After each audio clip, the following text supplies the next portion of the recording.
Welcome to the Restaurant Roadmap Podcast, powered by Synergy Restaurant Consultants, your go-to source for actionable insights and real-world strategies from the industry's top experts, clients, and special guests.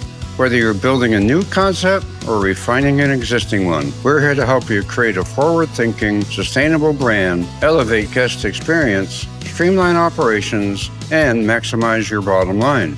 With decades of hands-on experience, our mission is simple: to deliver practical, proven solutions to the everyday challenges restaurant operators face. Let's dive in and get to work.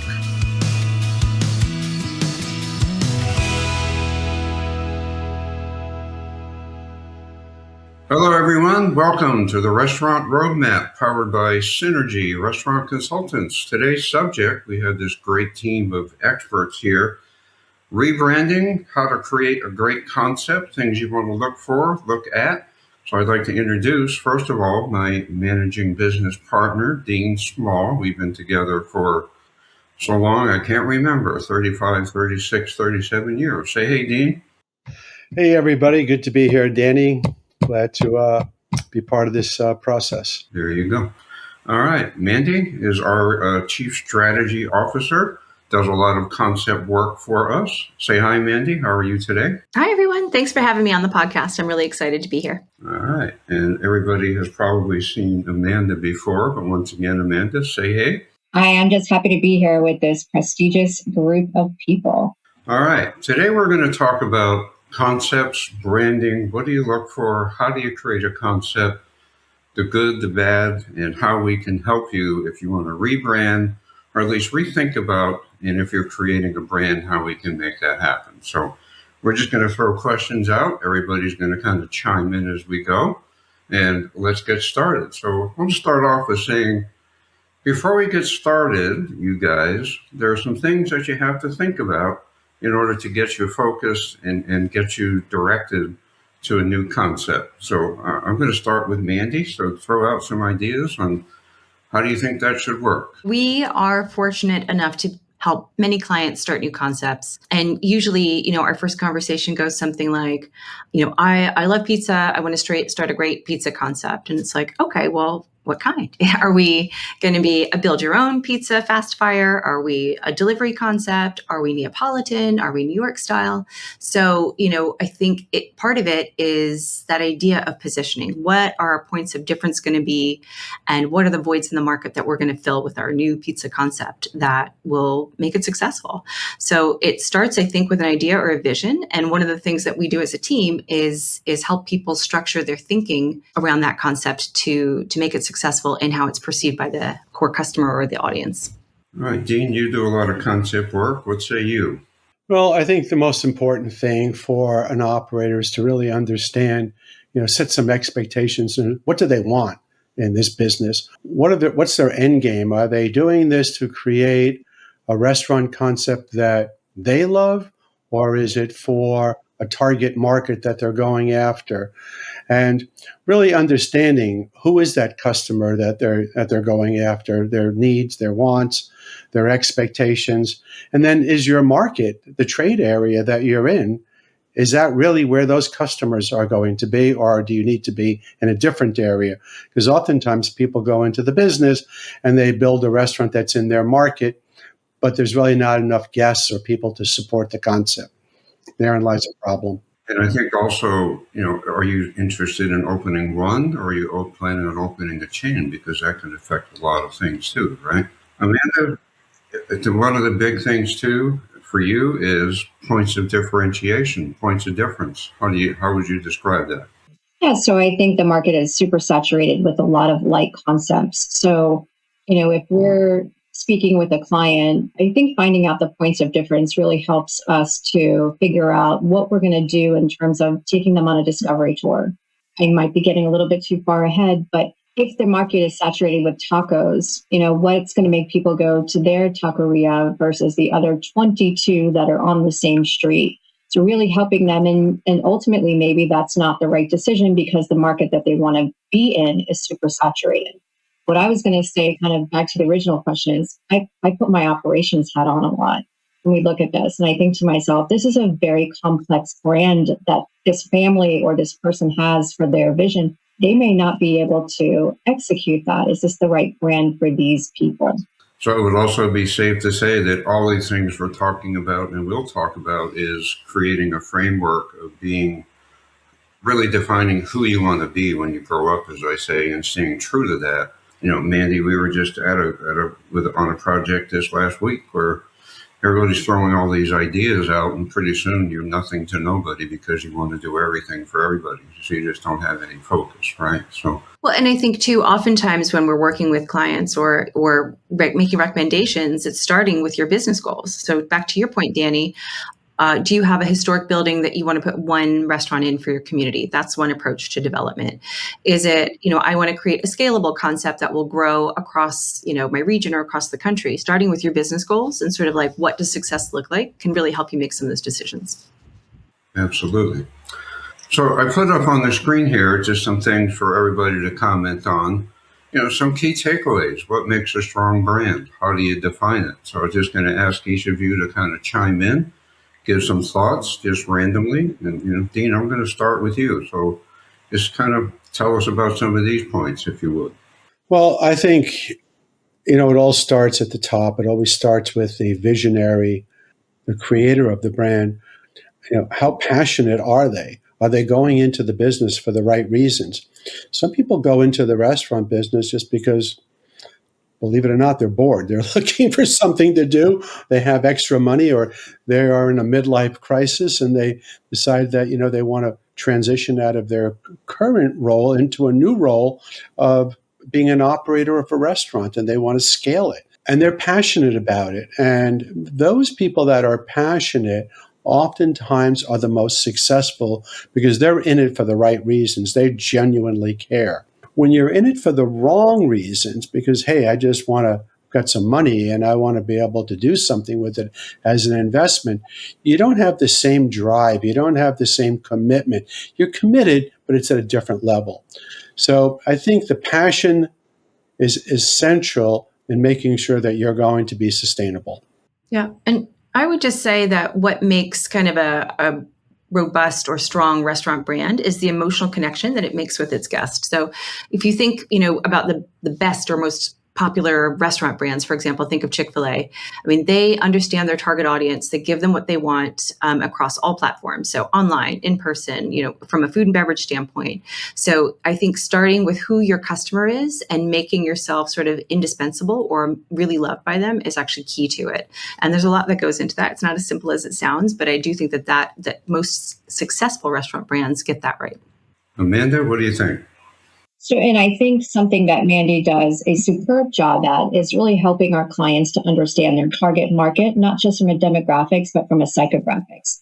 Do we have enough people that would enjoy this brand within a particular radius? How far will people drive for that? Because a lot of times, hey, their target market is not within a 5 to 10 mile drive. So, I think doing the research, doing the homework, understanding, do these people live in a reasonable drive time is a really critical part of building a brand. Yeah. And I think back to Amanda's point, it's two things, right? There's like the idea of it, like this person, and you might create a really fantastic profile of that person, but how many of those people out there and, how easy it is for them to engage with you and your concept. So just, there's the idea and then there's the reality. So validating those data points is really important too before you launch. Yeah, and again, really defining your brand gives you the guardrails to stay true to yourself. But I think that holds true with your logo, your design, your menu. And like if somebody says, well, hey, I think we should do this, if it doesn't fit within the context of your brand, you shouldn't do it. Or if you say my brand requires a drive-through, you can't find a location that doesn't have one, which is something that happens quite often also. So then we also talk about, people think their logo is their brand, right? So, but it really is, that's just a name. What's behind the name that really creates the brand that makes you relevant and sticky and people remember you for something that's part of your brand, right? Anybody have any comments on that? Yeah, actually, Danny, it's kind of interesting because sometimes we'll use brand development and concept development interchangeably, like internally.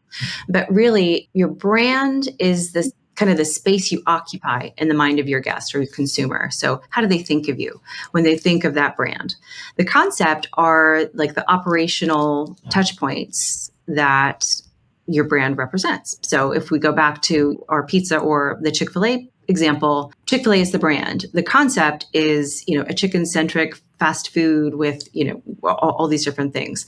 And then there's the brand visual design. So the graphic design, then that would be the logo, the menu, those things. So just, in terms of the rest of this conversation, thinking about those as actually distinct buckets. Yeah, and you're right, Mandy.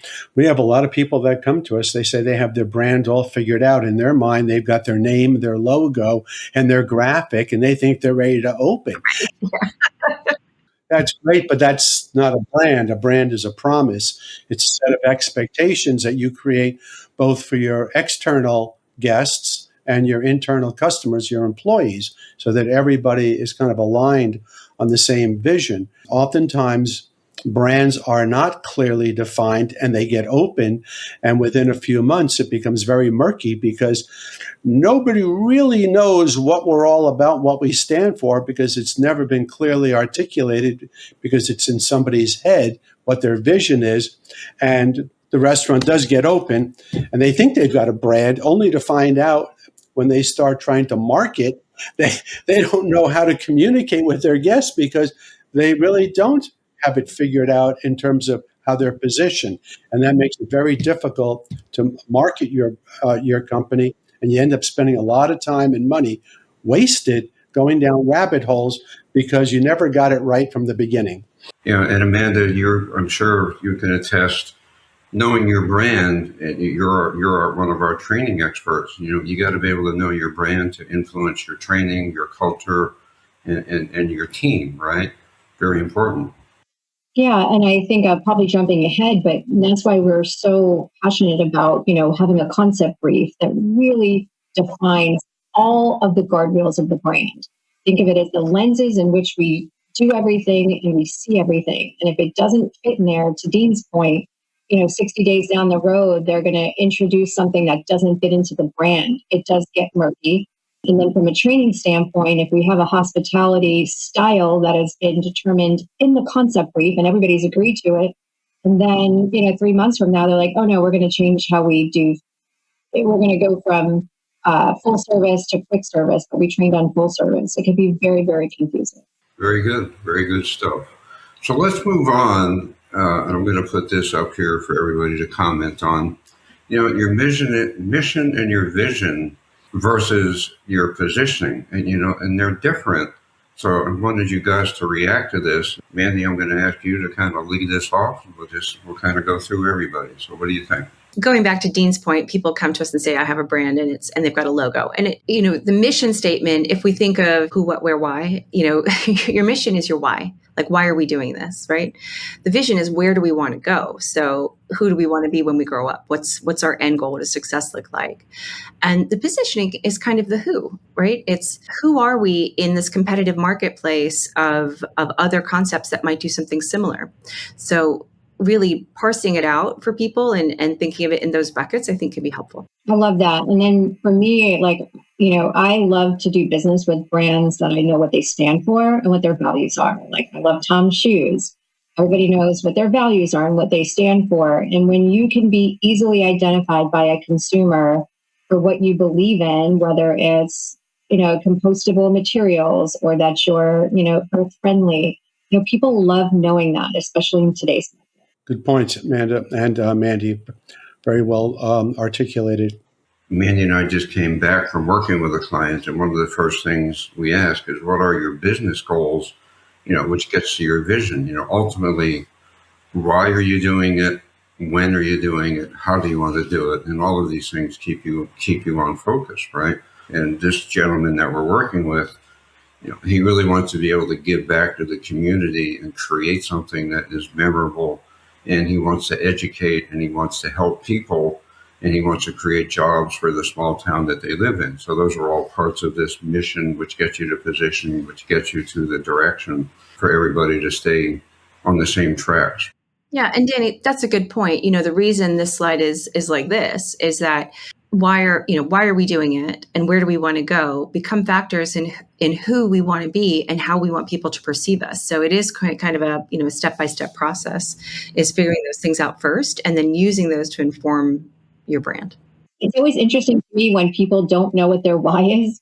And we've had many clients like that where just they kind of know, but they're unable to articulate why they want to open up a restaurant or be in the restaurant business. It's always interesting to me. And, I think we do a great job of helping them define that. But, this is opening up a restaurant is it's a big goal. It's a lot. It's a huge undertaking. So understanding the client's why is really important for us to help them. Yeah, and again, we talked about how do you have your team understand if you don't really have a strong brand, and if you can't articulate it, how can you expect your cashier or your server or your cook? We always talk about the elevator speech, right? You meet somebody in the elevator and they say, "What do you do?"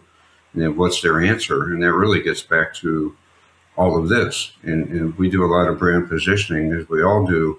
If you ask 5 corporate executives, what is your brand? None of them have the same answer, which is a little scary. And this is why all of this stuff gets really important. So let's talk about brand positioning. Maybe, Amanda, if you can talk through just some of the general, what comprises a brand positioning statement, which really sets the tone for what are you going to be, right? I'm going to defer to Mandy on this. This is her lane and her expertise. And so I'm going to defer this to Mandy. Okay, sure. And Danny, I don't know if there's another slide that you want to put up, but a brand positioning is when you define who you're for, right? So you can't be everything to everyone. So who are you for? What are you going to offer that's unique and different to them? And then what is the benefit to them from that offer? So a brand positioning statement might look like, especially for your target audience, my brand is the business that you're in that makes people feel a certain way. So it becomes a template for decision making. So if we say Amanda's restaurant is the place where you get locally grown healthy food, then later someone says, you know what, we should add fried green tomatoes. It's like, okay, well, I don't know if that fits. That doesn't fit our brand. So it becomes a blueprint, a template, and ultimately a filter for decision making. When you define who you're for, what is unique and special about you, and why that unique and special thing is really important to your guests, it really helps focus everybody in terms of the work that you do. I couldn't have said that better. And I love that you have this slide up here because, when you think about helping guests to define whether they have a sweet spot or it's risky, sometimes what they want to do just isn't the right thing for their market or isn't the right thing for them. They don't have the target audience for that.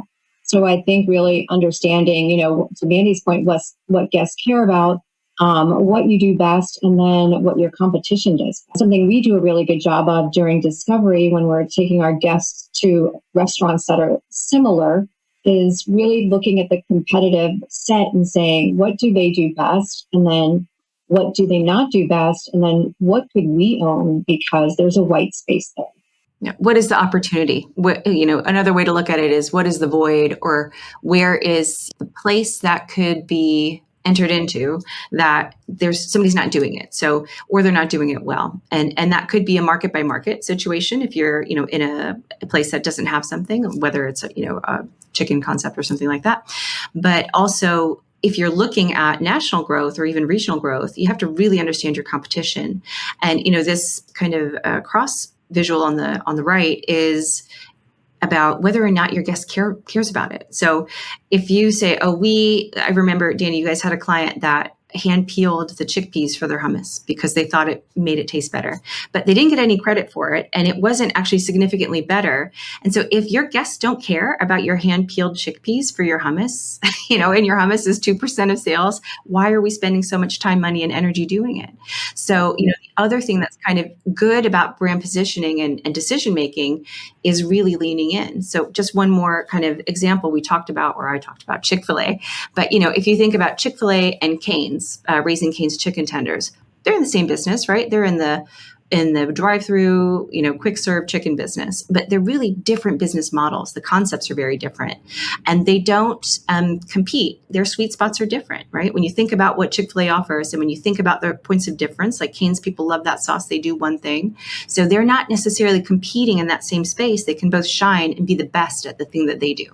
Yeah, and I think, again, the nice thing about this diagram here is finding that sweet spot by really researching and understanding your market. What do you want to be? Who do you want to attract? Are you in the right location if you're a single unit, to accomplish the various things that we're trying to accomplish, right? So that gets us to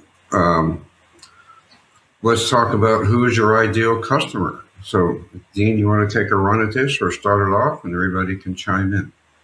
If you're going into a high-end, if your goal is to create, let's say, an elevated casual or even a steakhouse type of concept, you have to make sure that you've got enough people in your trade area, in your 1, 3, 5 mile circle, that has the financial resources that can eat in your restaurant frequently. It's hard to be a successful and sustainable restaurant when you don't have frequency. And for a lot of restaurants, they're only seeing some of their guests once or twice a year.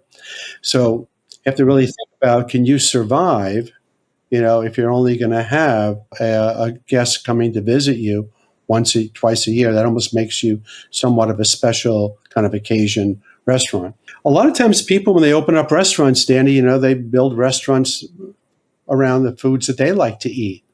And here again, that's a classic mistake. If you're in a meat-eating town, maybe opening up a vegetarian restaurant isn't the right concept for that area. You won't get the frequency that we're looking at. So I think it's really important that you do a deep dive and you really take a look at who is in your trade area, because people typically like to patronize restaurants that are within 3 miles. You start getting 5, 10 miles out, you're not going to get the frequency that you're looking for unless you're in a very rural area. So I think the first thing that you need to do is really do a deep dive and look at the restaurants that are successful in your trade area. Why are they busy? What is their unique proposition? What hours of the day are they busy? And determine whether or not these are the customers that you're going after too. And, we find also, I think all of you would agree that, we do work with some clients that want to start a new restaurant. They start with a location. They say, I want to do this. Unfortunately, this doesn't fit in the location, as opposed to creating the brand and then finding a location that satisfies the needs in terms of these geographics, demographics, psychographics, and everything else. So there's a tendency to kind of do it backwards, right? Which is kind of, we're trying to help people succeed, not do the wrong thing, right? And Danny, that could be okay because, there are a lot of times that, people are opportunistic, they find this amazing location. They don't know what they want to put in it, but they know it's an amazing location. And they come to us and they need help trying to figure out, given this location and who our trade area, what would be successful in this type of concept. And sometimes you have to approach it that way too, because there are just numerous locations that are perfect for the right concept. It's our job to figure out what that concept is. It's true. I always say that we have to start from somewhere, right? So sometimes people will come and say, oh, I got this great location in this town. And you think, okay, well, let's make something that will work there. Or they say, I have this great idea. Help me find a location where this is going to work. So you have to start from some point and then move forward from there. But to Dean's point, I think that you can be successful either way. You just have to be strategic. Yeah, well, you have to just make sure people understand that methodology. A good example, we're working and have worked with a client that wants to do a very high-end restaurant. They're already committed to a location that would cost a whole bunch of money to turn it into what they want to turn it into. So that becomes a disconnect of, well, it's just not going to work, right? So either change what you want to do or find a different location once you understand what your brand is, what business you want to be in. Mandy, I'm going to ask you very quickly, because we do a lot of psychographic work. And for those that don't know, just kind of explain psychographics. What does it mean, and how is that different than demographics or a person's income? Overall, we've talked a little bit already about one of the most important things in a brand is defining your target audience. Like who are we for? Oftentimes people say, "Well, I want everyone to like my concept." It's like, okay, well, you can't market to everyone. You have to pick some buckets. And so, this slide kind of represents those buckets. Obviously, we've talked at length about geographic, which is very practical, right? Who lives near you? Okay. And in that geographic area, there's demographics. Okay. So that's, how old is someone? Where do they, what kind of occupation and income do they have? But psychographics is a little bit different. It's a mindset, and it's people who care about the environment. We talked about that, or people who care about their health. They want organic or they want clean ingredients. So psychographic is really about putting those other pieces together to build a picture of that person based on their beliefs and the things that are interesting or valuable to them. So this would be sort of some examples maybe of things that you're talking about, right? Different types of opportunities or people, right? Right. And one of the things that we didn't touch on from that last slide, but is actually very relevant, is behaviors. So it could be that, this is someone who picks up dinner after they go to the gym every night, or this is someone who loves to watch sports. Okay, so that's more of a behavior or a habit. So you can build a menu or an occasion around that. So those things together, where they are, their data, their mindset, and then their habits and behaviors builds a profile. And so Technomic, this slide is actually a graphic from Technomic, which is a market research firm. And they used all of that information to put together profiles. So different types of eaters. And so looking through this, functional eaters are people who are just like, I just have to eat. I'm going to get a burrito because I know I won't be hungry for 6 hours. Okay, so that's like a functional eater. Affluent socializers are people who are like, I love to eat out with my friends and I like to make it a whole experience. So by creating profiles based on behaviors, psychographics, and then you can see on the far side, there's the demographic piece of it too. It helps people really think about, because it can be overwhelming to like, well, I don't know who my target market is. Who are these people? You can use resources yourself that are available online to look at and build a profile of your target person. Yeah, and Amanda, you do a lot of concept work as well. So anything you want to add to this? Because we're always trying to identify all of these things to get to a successful brand, right? Yeah, it's interesting. So we had a client, Danny and I, recently where they had a belief who their target market was. And as we started to go out in the market, like those people weren't there. And so they were one of those people who had a location already, and they were sure like these people existed and this is how they wanted to dine. So I think, we've got access to this amazing, robust, also scary statistics and, psychographics. And it's like, we need to lean into them. So for us, sometimes a client is entirely convinced that this is their demographic in this particular area, or they don't really lean into psychographics. And that's why it's really important to visit restaurants within the trade area. I think Dean said it earlier. Who is there? What time were they there? What are they eating? Sometimes it's hard for us because we're sort of creepy when we go in and we're really looking at who's there. We're looking at what's on their table. What are they spending? What do you think they're here for? Is it a ladies' lunch? Is it a business lunch? And are there more of these people so that when we're building their brand, we know that who we're for, and it just helps us to stay aligned. Yeah, that's a good point. It's, how are people using those concepts? What is that opportunity? And sometimes there are markets that are seasonal. We do work with clients where they have a peak season, whether it's winter or summer. And so then that kind of changes that geographic part, goes back to habits where it's like, okay, so who lives around there? How do we get those guys in? But in peak season, how do we appeal to the people who are coming to our region or coming to our site? And that takes a strategy, low and high and all of that. So there's a lot that goes into thinking about who you're building it for. You'd be amazed at how many people that come to us do not know who their target market is, do not know their trade area very well, but they are determined to open up a restaurant. And then when we go out there and we do the preliminary work, we're questioning them about whether or not, one, there's enough of these people here. Do they have the financial resources? And whether or not they can be successful, given the fact that they have a great location. And it brings to mind, Danny, a project that we did in Texas so many years ago, where it was a pizza concept. We had phenomenal pizza. We had everything was great, and it was really supposed to be kind of a carry out concept. And they found a location that they thought was good. They didn't do the research. They opened it up. They opened up a really big restaurant, and they thought, okay, well, we'll just do delivery. And so we did all this work, all this conceptual work, financial modeling, everything for one concept. And they did something totally different because they thought that there were enough people living across the road that would come to them, and it didn't work out because they just didn't bother to do the heavy lifting and really figure out who is their core customer. Yeah, there's a whole idea that restaurants are easy, right? Until you really get into all of these details, all of these things that can cause you to be unsuccessful, right? So this is why we're trying to point out all of these opportunities, all these things you need to think about that are critical to being successful. So Dean, I'm going to ask you to just kind of walk through this. So if you have a brand strategy, now you're impacting all of these other things that are going to set you up for success. So if you want to talk to that, and everybody else can chime in. Well, we talk about the brand strategy, so we have a very clear vision, and with that, we start to kind of craft kind of a menu that we really believe will meet the expectations of the target market that we defined. And again, we do a lot of research to make sure that we are very close to that bullseye when we define who that target market is.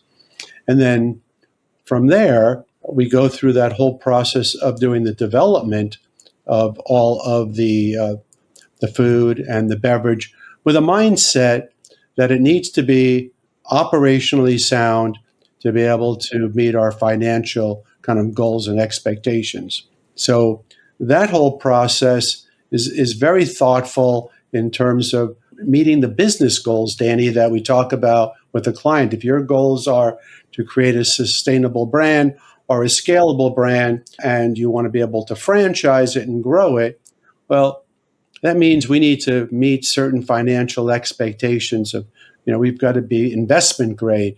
We need to be able to realize anywhere from 18 to 20% net operating profit.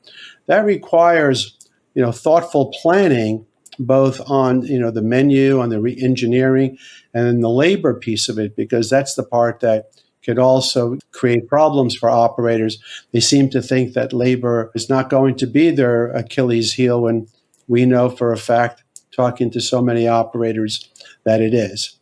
Then we get into the whole aspect of how we're going to develop and launch the brand, and what is the marketing piece going to look like for pre-launch, and the design piece. We bring all of these elements into the fold or under the umbrella when we're developing that brand strategy, because everything has to work. Everything has to fit how the brand is positioned, so that when a guest walks in the door, it feels like they belong. It feels like it's been well thought out. Everything seems to just fit perfectly, so that everything is intentional, okay, in terms of from a design standpoint, or from a food standpoint, and from a decor standpoint, and a uniforming, so that when people walk in, it just feels like it was well thought out. It wasn't thrown together. Yeah, no, this is something that I get really jazzed up about, and a lot of people don't, but I love the strategic planning session where it's lots of nuts and bolts on how we're going to operate. It's tedious. It could be an 8-hour meeting where we are really defining all of the small little operating parameters of the brand. And so when you think about it from an operations standpoint, what is the journey of the guest? How does this work? What is our service model? What do we want our culture to be? Is it hometown hospitality? What exactly is it? And then they all need to work together. So in this meeting, it's a collaborative session where sometimes we help guide the client, and sometimes they have very strong ideas. Danny would like to say it's groupthink, so everybody brings value to the table. And once we develop that strategy, that becomes the guardrails of what we do for our concept brief. Everything that we put into the concept brief is, works in conjunction with the brand strategy. Just to make it really clear, if our brand strategy is we're for busy people on the go seeking convenient, healthy options, and we're, a healthy, locally sourced fast casual, well, then our operations decisions become easier, right? We don't need deep fryers, and we have, we don't need a deep freezer. We just want a region for cold food. And then our culture for our people, how do they talk about, do we have stuff on the walls that talk about the farms that it comes from? And when we're marketing it, everything becomes more clear if you use that brand strategy as a filter to make decisions about all the aspects of your business. The interior, does it speak to freshness? Does it speak to healthiness? And then obviously for food and beverage, what goes on your menu? So using your brand strategy to drive decision making for all of these bubbles does create a cohesive experience that feels authentic. There's not that disconnect. It's like, oh, that's weird. Why do they have this toxic hand sanitizer in here if everything else is so healthy? So it's, it is sometimes those small details that make someone loyal to a brand because it feels real. Yeah, those details can be the devil, can't they? But, again, I think when we do strategic planning, as Amanda described it, is having your brand positioning and your brand strategy there on the wall so all your decisions run through that filter.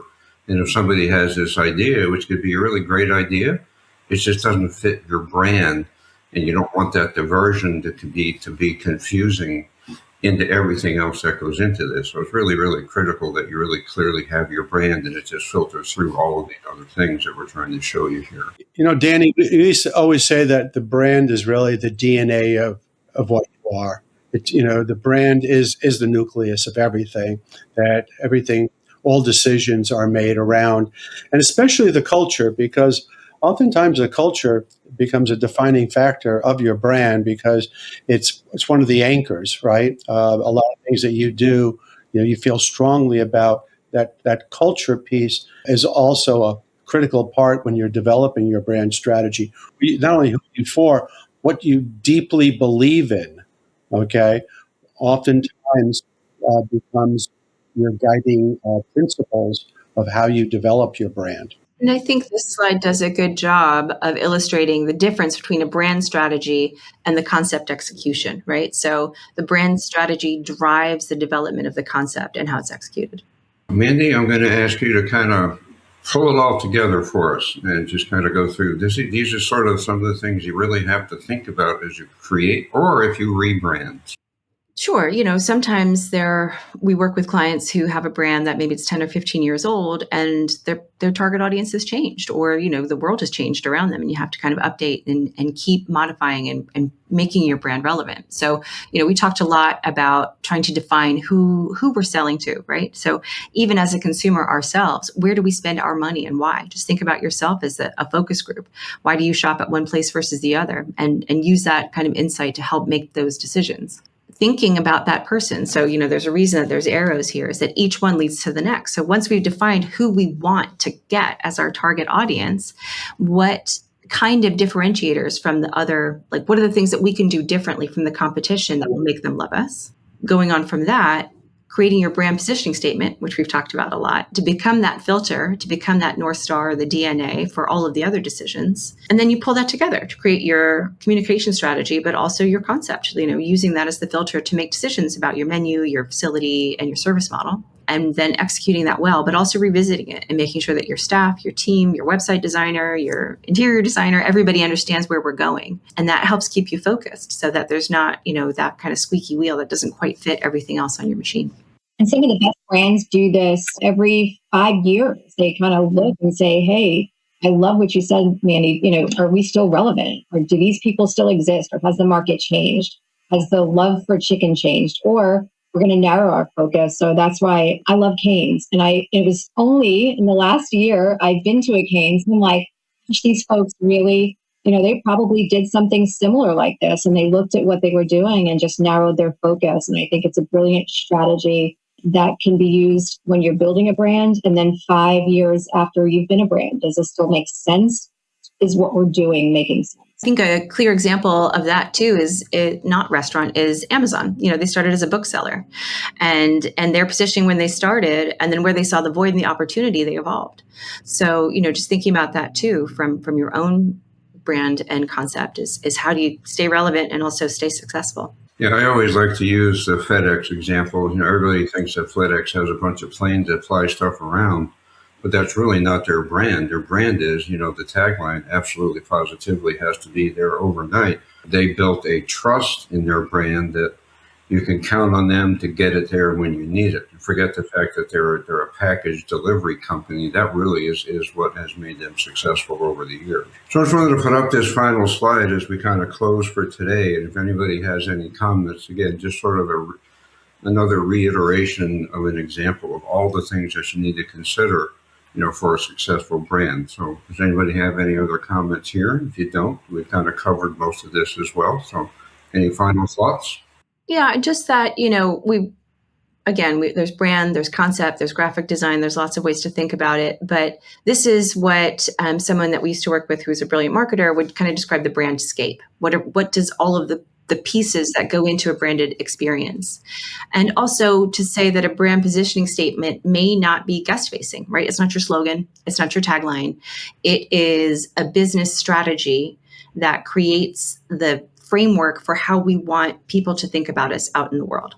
So you may not have it written on your wall, but it might be the thing that becomes distilled into a slogan. And so Cane's is a good example of that because it's one love, right? They have one core product and one sauce.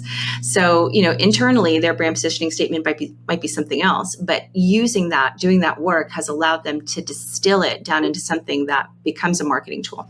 I've been thinking about even like Olive Garden, like when you hear your family, it's probably it's not in their brand positioning statement, but that drives the culture. When you hear your family, we're treating you like family. Everything they do is around family. And it's embedded in their training. So I think it's important for a brand to have that. Just to say, Amanda, what I think is so interesting is actually that you are not Cane's target market. And so you had never been there. You went there for work and that was the first time, but you loved it. If they had positioned themselves differently and invited you in this other way, you might have had a chance to try it sooner, but they know their market so well, and that's not you. And so that's a case of, well, we want everyone to love it. And so it's just like, okay, well, you do love it. It's delicious, but they're not, their marketing is working. And I think that's just kind of an interesting example of that you didn't go because you're not their target. Yeah, I think that's a great example of focus, right? They are very focused on their brand. The brand positioning is a behind the scenes. It's not guest facing. It's what kind of forms everything that you do, behind the scenes that is really, really critical. I was going to say, when we do brand positioning, our goal is really to define who is the target market that we're going after. And, you're always going to have a primary and a secondary, customer or guest that you're trying to reach. Oftentimes we have clients that will tell us, well, everybody's our customer. Okay, everybody loves pizza. Everybody loves tacos. Well, that may be true, but there's all different types of tacos. You've got your high-end tacos, you got your kind of middle of the road, your street tacos, and those are different customers. Okay, so every restaurant needs to clearly understand who their customers and who they're going after, because you do have a primary and a secondary, because not everybody in the white page is your guest or your customer. And then the other thing is, Danny, we always say to our clients is that, you can't be everything to everyone or you become nothing to anyone because you dilute your concept. And that really is kind of the beauty about Raising Cane's or In-N-Out. It's a laser focus on one item. They do it great. They do it better than anybody else. They price it right. And that's why they're so busy, because they are laser focused on their core customer. Yeah, and you look at some of the best brands today, Raising Cane's, Chick-fil-A, In-N-Out Burger. They do a very limited number of things extraordinarily well consistently with a great culture. So last thing I want to say before we close here is that obviously a big piece of this, which we haven't touched on, although we have in other podcasts that you should watch, is the whole financial thing. Does your brand, once you figure it out, is it financially viable? Is it going to work? And will it be successful in terms of the bottom line and the growth strategies that you want to have as well? So we have done 2 other podcasts, around finance. I would recommend that everybody watch those. There's some really great information there as well. So to wrap it up, I want to say thank you to all of you guys. It's been really very fast 45 minutes. Any final party words? Wishing everybody a great holiday. Make lots of money if you're in the restaurant business, and try to spend quality time with your family. Thanks so much for having me, Danny. Appreciate being here. Happy holidays, everyone. Happy holidays. Stay tuned for further podcasts in the future. If you'd like to email us thoughts, ideas, what do you want to hear about? We are going to be in January sending out an email to a bunch of people. Send us questions. If your question is chosen for a podcast, we're going to offer you a 30-minute free consultation with one of our consultants that will be relevant to the subject that you're talking about. So look forward to that coming in January. You can reach us at info@therestaurantroadmap.com. Reach out anytime. Thank you, guys, and everybody take care. Bye-bye. Thanks for tuning in. We hope today's episode gave you valuable insights you can put into action. If you have questions, want more info on today's topic, or need support with your restaurant-specific challenges, we'd love to hear from you. Reach out anytime at info@restaurantroadmap.com and visit synergyrestaurantconsultants.com to explore our services, sign up for our newsletter, and catch up on past episodes. Don't forget to follow and subscribe on YouTube, Spotify, Apple Podcasts, LinkedIn, Instagram, TikTok, and Facebook, so you never miss what's next. Do you have feedback or a topic you'd like us to cover? Contact us. We're here to help make the world a better place to eat.